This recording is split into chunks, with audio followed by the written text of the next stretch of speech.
So hello everyone, welcome back to my YouTube channel. आज start करते हैं chapter number 1 the living word का। Daily हम कोशिश करेंगे कि रोज़ के 2 से 3 चैप्टर कवर कर ले, सो दैट हम नीट 2023 जो कि 7 मई को है उस तक हम सारे के सारे अपने चैप्टर का एक बार रिविज़न पूरा कर ले। ये मेरे सेल्फ मेड नोट्स है। If you want this note, आप मेरे टेलीग्राम चैनल से इसको डाउनलोड कर सकते हो। उसका लिंक मैं डिस्क्रिप्शन बॉक्स में डाल दूँगी। सो अब स्टार्ट करते हैं इस चैप्टर को। सबसे पहले एक थॉट के साथ, if you can dream it you can do it too. अगर आप किसी चीज़ का सपना देख सकते हो ना, तो यू हैव कैपेबिलिटी कि आप उस चीज़ को अचीव कर सकते हो। तो कभी भी अपने लिए स्टैंड लेना सीखो और अपने लिए सोचो, तो तभी आप कोई चीज़ अचीव कर पाओगे। नेक्स्ट आ जाते हैं फर्स्ट टॉपिक पे, जो कि है हमारे अर्नस्ट मेयर के बारे में। Ernst Mayr was born on 5 July 1904। He was an evolutionary biologist थे। कहाँ पे? हार्वर्ड यूनिवर्सिटी में। इनको बोला गया है डार्विन ऑफ 20th सेंचुरी। ये लाइन आपको याद रखनी है क्योंकि इससे एक MCQ बना हुआ है, मतलब PYQ में एक MCQ है इससे रिलेटेड। सो ये इस चीज़ को याद रखो, इसीलिए मैंने ये टॉपिक कवर किया है। फिर आता है कि इन्होंने जो हार्वर्ड फैकल्टी है वो 1953 में ज्वाइन करी थी और रिटायर हो गए थे 1975 में। इनको 3 प्राइजेस मिले हैं, इसलिए इनको बोला जाता है कि इनके पास क्या है, ट्रिपल क्राउन ऑफ बायोलॉजी। सबसे पहला था बेल्जन प्राइज़ 1983 में। दूसरा प्राइज़ है इनका इंटरनेशनल प्राइज़ फॉर बायोलॉजी, जो कि इनको 1994 में मिला है। क्रेफोर्ड प्राइज़ 1999 में। इनकी जो डेथ हुई थी वो 100 ईयर्स में हो गई थी, जो कि ईयर था 2004। अब स्टार्ट करते हैं next topic, which is characteristics exhibited by living organism. क्या क्या कैरेक्टरिस्टिक एक लिविंग ऑर्गेनिज्म एग्जिबिट करता है? सबसे पहले आ जाता है ग्रोथ, फिर आता है reproduction, metabolism, cellular organisation and last comes consciousness. ये दोनों क्या है, नॉन डिफाइनिंग फीचर, वाइल ये 3 क्या है, डिफाइनिंग फीचर। अब डिफरेंस क्या होता है इन दोनों फीचर्स में, डिफाइनिंग और नॉन डिफाइनिंग फीचर्स में? नॉन डिफाइनिंग फीचर्स वो होते हैं जिनका एक्सेप्शन होता है, वाइल डिफाइनिंग फीचर्स वो होते हैं जिनका कोई भी एक्सेप्शन नहीं होता है। Now coming to the next topic, which is growth. Growth क्या होता है? किसी भी चीज़ का उसके मास में बढ़ना, किसी भी चीज़ का उसके मास में बढ़ना, या फिर किसी भी चीज़ का उसके नंबर में बढ़ना। अगर कोई भी चीज़ उसके मास में बढ़ रही है, मास का मतलब क्या हुआ कि आप बोल सकते हो कि जैसे एक स्टोन था, उससे धीरे धीरे क्या बन गया, एक माउंटेन बन गया, तो उसका क्या हुआ, मास में बढ़ा हुआ वो। फिर सिमिलरली हम बात कर लेते हैं नंबर ऑफ़ इंडिविजुअल में, 1 से 2 हो गए। जैसे हमारे क्या होते हैं, अमीबा, 1 से 2 डॉटर सेल्स बन जाती है ना, तो वो क्या होता है, इंक्रीज इन नंबर हो गया। तो इसलिए क्या हो गया, वो क्या है, दोनों क्या है, ग्रोथ है एक तरीके की। फिर बात कर लेते हैं कि जितने भी ऑर्गेनिजम्स आपको दिख रहे हैं, प्लांट हो, एनिमल्स हो, यूनिसेलुलर ऑर्गेनिज्म हो, मल्टीसेलुलर ऑर्गेनिज्म हो, सब किसके थ्रू ग्रो करते हैं, सेल डिवीजन के through. Now coming to the next topic, which is in plants growth is seen throughout the lifespan, while in animals it is up to a certain age. Plants जो होते हैं उसमें unlimited growth होती है, while जो animals होते हैं उसमें एक लिमिटेड पीरियड के लिए ग्रोथ होती है। तो इसकी जो ग्रोथ होगी वो अनलिमिटेड और इसकी जो ग्रोथ होगी वो लिमिटेड। फिर बात कर लेते हैं नेक्स्ट लाइन की, growth and reproduction are mutually exclusive events in higher plants and animal. Growth और रिप्रोडक्शन म्यूचुअली एक्सक्लूसिव का मतलब क्या हुआ कि अलग अलग कैरेक्टर्स हैं, किसमें, हायर प्लांट्स और एनिमल्स में। क्योंकि देखो आप, अगर हम बात करें यूनिसेलुलर ऑर्गेनिजम्स के बारे में, तो उनमें तो ग्रोथ और रिप्रोडक्शन सेम है ना, 1 से 2 बन रहा है तो वही ग्रोथ भी है, इंक्रीज इन नंबर हो रहा है, वाइल वो रिप्रोडक्शन भी है, क्योंकि उनने क्या करा, डॉटर सेल्स बना ली। तो ये चीज़ आप समझे। तो growth can not be taken as defining features, क्योंकि कुछ नॉन लिविंग ऑब्जेक्ट्स वो बड़े होते हैं, जैसे माउंटेन, सैंड मोल्ड्स, बोल्डर्स, और मतलब बाहर से सब्सटेंस के लगने से वो बड़े होते हैं, तो इसको बोलते हैं एक्सट्रिंसिक ग्रोथ। तो ये वाली ग्रोथ हमको नहीं कंसिडर कर सकते, तो इसीलिए क्या है हमारा, यहाँ पे आना था नॉन डिफाइनिंग, सॉरी, ग्रोथ हमारा नॉन डिफाइनिंग फीचर है। I am extremely sorry for this, यहाँ पे नॉन डिफाइनिंग आना है। नेक्स्ट कर लेते हैं रिप्रोडक्शन। प्रोडक्शन ऑफ प्रोजेनी क्या होता है, ऐसी प्रोजेनी को बनाना जिसके कुछ फीचर्स या बहुत सारे फीचर्स अपने पेरेंट से सिमिलर हों। फिर होता है टाइप्स ऑफ रिप्रोडक्शन, 2 तरह के रिप्रोडक्शन होते हैं, सेक्सुअल एंड नहीं सेक्सुअल। फिर आता है मोड ऑफ रिप्रोडक्शन, कुछ ऑर्गेनिजम्स का दिया हुआ है हमारी NCERT में, वही हम पढ़ेंगे। फंगी में होता है एसेक्सुअल स्पोर से और फ्रेगमेंटेशन से। ईस्टर्न हाइड्रा में बडिंग, प्लेनेरिया में ट्रू जनरेशन, फिलामेंटस एल्गी और प्रोटोनेमॉर्फमोसिस में किससे होता है, फ्रेगमेंटेशन से। यूनिसेलुलर ऑर्गेनिज्म जैसे कि हमारा एल्गी और अमीबा में रिप्रोडक्शन और ग्रोथ क्या है, एक ही है, सिनोनिमस मतलब एक जैसे है। रिप्रोडक्शन को हम नहीं ले सकते, can not be taken as defining feature, क्योंकि कुछ ऑर्गेनिज्म है, कुछ लिविंग ऑर्गेनिज्म है जो रिप्रोड्यूस नहीं करते हैं, जैसे कि mules, sterile worker bees, infertile human couples, ये रिप्रोडक्शन नहीं करते but still they are living. Next बात कर लेते हैं मेटाबॉलिज्म, जितने भी हमारे बॉडी में केमिकल रिएक्शंस होते हैं उसको हम बोलते हैं मेटाबॉलिज्म। मेटाबॉलिज्म को क्या होता है, जितनी भी हमारे बॉडी में बनने वाली रिएक्शन हो या टूटने वाली रिएक्शन हो वो क्या होती है, हमारी मेटाबॉलिज्म। तो दो तरीके की रिएक्शन ये मोस्टली कवर करता है, कैटाबॉलिज्म और एनाबॉलिज्म। कैटाबॉलिज्म होता है हमारा ब्रेक डाउन, वाइल एनाबॉलिज्म होता है हमारा making up of the simple molecule से जब हमारा एक बड़ा मॉलिक्यूल बन जाए तो उसको हम बोलते हैं एनाबॉलिज्म। फिर बात कर लेते हैं कि कोई भी नॉन लिविंग ऑब्जेक्ट में मेटाबॉलिज्म देखने को नहीं मिलता है, तो मेटाबॉलिज्म हमारा क्या हो गया, डिफाइनिंग फीचर हो गया है। नेक्स्ट टॉपिक पे आ जाते हैं हम, सेल्यूलर ऑर्गेनाइजेशन। जितने भी लिविंग ऑर्गेनिज्म है वो सेल से ही मिलके बने हुए हैं, एक सेल हो या बहुत सारी सेल हो, तो ऐसा कोई भी लिविंग ऑर्गेनिज्म नहीं है जो सेल के बिना हो। तो इसलिए हमारा सेल्यूलर ऑर्गेनाइजेशन क्या है, हमारा डिफाइनिंग फीचर है। नेक्स्ट बात कर लेते हैं कॉन्शियसनेस के बारे में। Ability to sense surrounding, ability किसी भी ऑर्गेनिज्म की क्षमता कि वो अपनी जो भी सराउंडिंग है उसको पहचाने, उसके आसपास रहे। आप भी जब एक जगह से दूसरी जगह जाते हो तो क्या करते हो, अपनी पहले सराउंडिंग को देखते हो ना कि कैसे लोग हैं, क्या है। तो वही चीज़ है कि हम क्या है, कॉन्शियस है अपनी चीज़ के बारे में। प्लांट्स भी हैं और एनिमल्स भी हैं, तो इसीलिए कॉन्शियसनेस क्या हो गई हमारी कॉन्शियसनेस, एक तरीके की डिफाइनिंग फीचर। अब जो ह्यूमन बींग्स हैं उनमें क्या है, सेल्फ कॉन्शियसनेस, वही अपने बारे में या आसपास के बारे में अवेयर हैं। कुछ एक्स्ट्रा पॉइंट्स है, जैसे कि एक पेशेंट अगर कोमा में लाई कर रहा है, अगर वो कोमा में है तो वो लिविंग है या नॉन लिविंग है, उसमें क्या है, कॉन्शियसनेस है या नहीं है। देखो जब पेशेंट कोमा में है is living as it has consciousness, self consciousness नहीं होगी, वो कॉन्शियस तो है बट उसमें सेल्फ कॉन्शियसनेस, वो अवेयर नहीं है अपनी सराउंडिंग के लिए। और लिविंग ऑर्गेनिज्म क्या होते हैं हमारे, self replicating, evolving, self regulating system, जो कि केपेबल होते हैं किसको, रिस्पॉन्ड करने को, अपनी एक्सटर्नल इन्वायरमेंट को। और सारे के सारे ऑर्गेनिज्म प्रेजेंट के हो, पास्ट के हो, फ्यूचर के हो, एक दूसरे से लिंक्ड है, किससे, by sharing of common genetic material. But क्या होता है, कुछ अलग अलग डिग्री से वो वेरी करते हैं। नेक्स्ट आ जाते हैं नेक्स्ट टॉपिक पे, which is diversity in the living world. सबसे पहला टॉपिक आता है इसमें, बायोडाइवर्सिटी क्या होता है। जितनी भी number and types of species जो आपके पूरे एरिया में प्रेजेंट है उसको हम क्या बोलते हैं कि वो किसके अंदर आ गया, बायोडाइवर्सिटी के अंदर। कितनी स्पीशीज़ हैं, 1.7 to 1.8 मिलियन।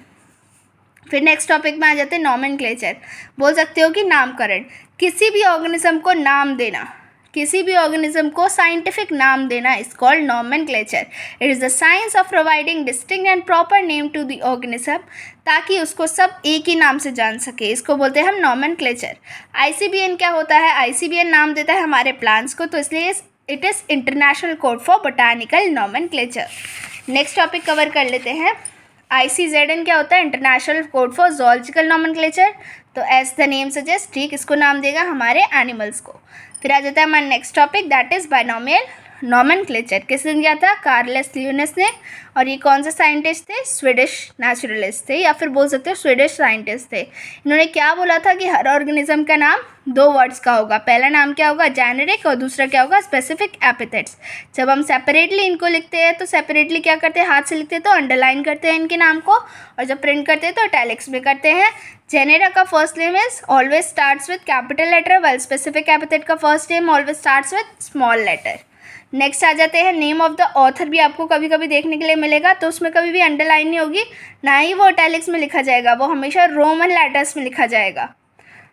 जैसे आप देख सकते हो, बैग्डिफेरा इंडिका, लिनियस ने दिया था इसलिए लिन, मैंगो का नाम है, होमो सेपियंस ह्यूमंस का नाम है। नेक्स्ट बात कर लेते हैं टेक्सोनॉमी के बारे में। जितनी भी हमारे लिविंग ऑर्गेनिज्म है उनको क्लासिफाइड किया गया है अलग अलग ग्रुप्स में, उनकी कैरेक्टरिस्टिक्स को देख के। किसके प्रिंसिपल पे बेस्ड है वो, आइडेंटिफिकेशन, नॉमेनक्लेचर एंड क्लासिफिकेशन। और इस ब्रांच की स्टडी को हम बोलते हैं टेक्सोनॉमी। आइडेंटिफिकेशन का मतलब क्या हुआ, आप जब भी किसी को देखोगे, आप जैसे किसी नॉर्मल किसी बच्चे से मिल रहे हो तो आप कैसे पहचानोगे कि इसके मम्मी पापा कौन है, तो उसके मम्मी पापा से ना उसके कुछ फीचर्स मिलते होंगे। जैसे आप अपने किसी रिलेटिव से मिलते हो तो आप देखते हो, अरे ये इनका बेटा है, हाँ इनकी ना शक्ल से लग रहा है कि ये इन्हीं का ही बेटा है। तो इसीलिए हम क्या करते हैं, आइडेंटिफाई करते हैं किसी भी ऑर्गेनिज्म को अब पुराने लिंक्ड ऑर्गेनिज्म से, ताकि हम उसको पहचान सकें और उसको एक प्रॉपर नाम दे सकें। तो इसको बोलते हैं आइडेंटिफिकेशन। फिर आता है nomenclature and last comes classification. Classification का मतलब क्या हुआ कि हम उसको एक पर्टिकुलर ग्रुप में रखते हैं, कैटेगरी में रखते हैं। जैसे कैट की अपनी एक कैटेगरी है, डॉग की अपनी एक कैटेगरी है, एक साथ तो नहीं रख सकते ना डॉग और कैट को, तो क्या होता है अलग अलग करके रखते हैं, दैट इज़ कॉल्ड क्लासिफिकेशन। फिर आ जाता है स्पीसीज प्लांटेरम। ये एक बुक थी जो कि हमारे लिनियस जी ने लिखी थी 1753 में। इसमें 5900 स्पीशीज़ ऑफ प्लांट्स के नाम दिए गए हैं। नेक्स्ट आ जाते हैं सिस्टमा नेचुरे को पढ़ लेते हैं। ये एनिमल्स के लिए लिखी थी उन्होंने और इसमें 4326 बुक है और ये 2 स्पीशीज़ है एनिमल्स की विद नेम्स। तो 2 बुक्स किसने लिखी थी? लिनियस ने। फिर आ जाते हैं systematics. As the name suggest systema means systematic arrangement of organisms, और इसमें हम क्या क्या चीज़ें अपने लिए कंसिडर करते हैं? Evolutionary relationships. नेक्स्ट आ जाता है टेक्सोनॉमिक कैटेगरी। क्या होता है कैटेगरी? क्या है टेक्सोनॉमिक? जो हमारी कैटेगरी है वो क्या है? अरेंजमेंट है हमारे टेक्सोनॉमिक ग्रुप्स का, वो सकते तरीके से। तो 7 ऑब्लिगेट कैटेगरीज होती है हमारे पास, species, genus, family, order, class, phylum and last comes kingdom. Species क्या है? ग्रुप ऑफ इंडिविजुअल जिनके कैरेक्टरिस्टिक्स सिमिलर हैं, जो आपस में ब्रीड कर सकते हैं, तो उसको हम क्या बोलते हैं कि ये सेम स्पीशीज़ का एनिमल है। नेक्स्ट बात कर लेते हैं जीनस। जीनस क्या होगा? थोड़ी सी ऊपर की कैटेगरी है स्पीशीज़ से, तो स्पीशीज़ जो आपस में रिलेटेड होंगी और कुछ कैरेक्टर सिमिलर होंगे तो उनको हम एक सेम जीनस में रख देंगे। जैसे लायन, टाइगर और पैंथर की जो हम लायन टाइगर की जो हमारी कैटेगरी है वो एक ही है, स्पीशीज़ एक ही है, इसको हमने सेम जीनस में रख दिया, that is Panthera.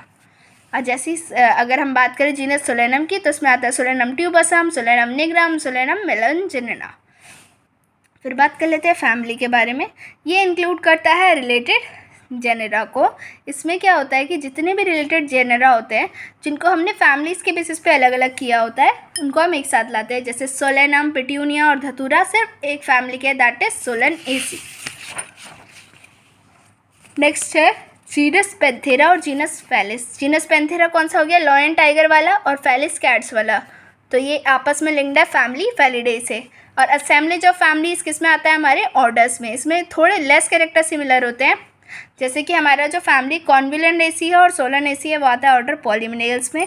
Panthera Felidae Canidae, lion की, डॉग कैनिडे, कैट फेलिडे की फैमिली आ जाती है हमारी कार्निवोरा में। फिर बात कर लेते हैं क्लास में। एक या एक से ज़्यादा रिलेटेड ऑर्डर आएंगे, जैसे प्राइमेटा और कार्निवोरा आता है क्लास मेमेलिया में।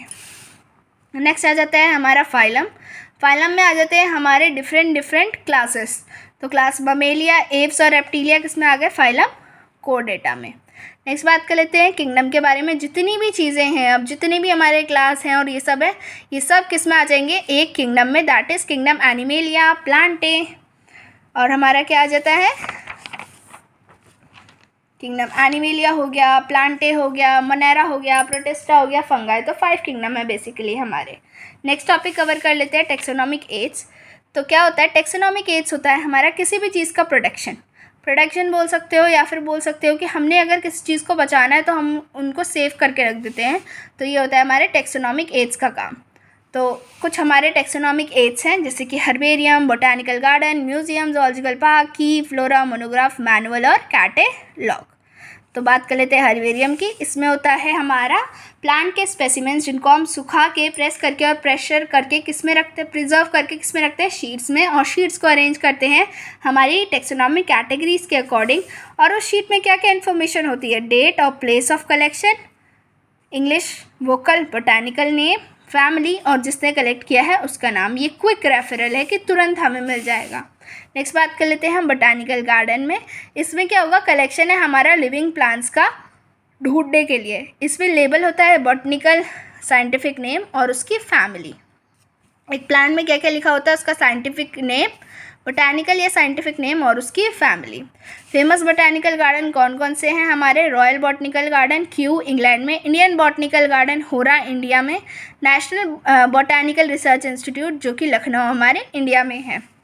फिर बात कर लेते हैं म्यूज़ियम के। म्यूज़ियम कहाँ पे सेटअप होता है? हमारे मोस्टली एजुकेशनल इंस्टीट्यूट जैसे कि स्कूल्स एंड कॉलेजेस। इसमें होते हैं हमारे preserve plants and animal specimens. Plant and animal specimen को हम प्रिजर्व करते हैं एज अ ड्राई स्पेसिमेन, और इंसेक्ट को कलेक्ट करके हम किस में रखते हैं? इंसेक्ट बॉक्स में। लार्जर एनिमल्स को हम स्टफ करके रखते हैं। वाइल म्यूज़ियम में हमारे पास क्या होते हैं? स्केलेटन्स भी होते हैं। नेक्स्ट बात कर लेते हैं ज़ूलॉजिकल पार्क्स के बारे में। यहाँ पे हमें क्या मिलेंगे, वाइल्ड एनिमल्स को हम प्रिजर्व करके रखते हैं ह्यूमन केयर से। फिर बात कर लेते हैं, इनको कॉमनली बोलते हैं जूस। और की बात कर लेते हैं, की किस पे बेस्ड होती है, सिमिलैरिटीज़ और डिसिमिलैरिटीज़ में। इसमें कंट्रास्टिंग पेयर ऑफ लाइक बोल सकते हैं स्टेटमेंट्स होते हैं, और एक स्टेटमेंट को बोलते हैं लेड, और जब दोनों साथ में होते हैं तो बोलते हैं कपलेट। फिर आता है मोनोग्राफ। इसमें होता है एक contains information on any one taxon. एक ही टैक्सॉन के बारे में जब इन्फॉर्मेशन होगी तो उसको क्या बोलेंगे हम, मोनोग्राफ। मैनुअल किस में हेल्प करता है, हमारी एक स्पीशीज़ में जितने भी ऑर्गेनिज्म आपके रहेंगे उसको कौन किस में होगा, वो आपके मैनुअल्स में। फिर आ जाता है फ्लोरा। इसमें होता है एक गिवन एरिया में जितने भी आपके स्पीशीज़ प्रेजेंट हैं हमारे प्लांट्स की, वो सब किस में आ जाती हैं, हमारी फ्लोरा में आ जाती हैं। So that's it for this chapter. For more do follow me.